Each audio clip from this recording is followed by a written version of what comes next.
Bonjour et bienvenue sur le podcast Bouli Miracle. Je suis Kitri et je t'aide à te rappeler que la relation que tu entretiens avec l'alimentation est le reflet de la relation que tu entretiens avec toi-même, avec les autres et avec le monde. Comment fixer ses limites ? Bien souvent, on croit que fixer ses limites revient à dire non dans la matière, à dire stop.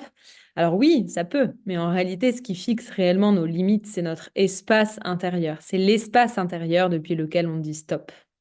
C'est l'espace de réaction à l'intérieur de moi qui va créer les expériences futures. En réalité, on ne peut fixer ses limites qu'en apprenant à aimer toutes les possibilités, puisque la meilleure manière d'être en paix, c'est d'être à l'aise avec toutes les possibilités et de trouver un sens finalement avec toutes les possibilités que l'on pourrait rencontrer. Parfois, lorsqu'on fixe ses limites dans la matière en disant stop, et encore une fois, ça peut être utile, parfois on le fait parce que c'est inconfortable pour nous, parce qu'une direction est inconfortable pour nous. Parfois, on fixe ses limites dans la matière par peur de ce qui pourrait nous arriver, par peur de ce que l'on pourrait dire de nous. Et en réalité, ce qui compte, c'est l'espace intérieur depuis lequel on agit. Est-ce que j'agis par peur ou est-ce que j'agis par amour? Est-ce que j'agis avec mon cœur ou est-ce que j'agis pour me préserver de la souffrance? Et ce qui va réellement fixer nos limites, c'est cet espace et cette faculté que l'on a, chacun, à accepter et aimer toutes les possibilités que la vie pourrait nous offrir.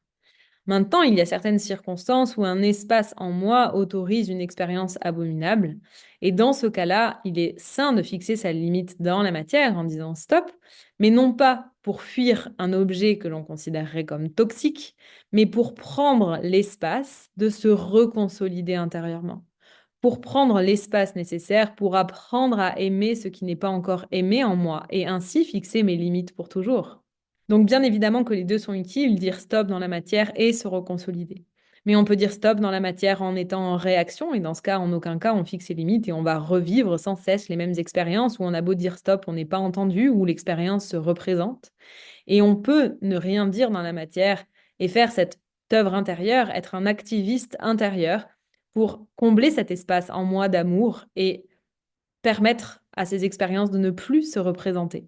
Mais non pas parce que c'est mal qu'elles se présentent, parce que je suis prête à les accueillir.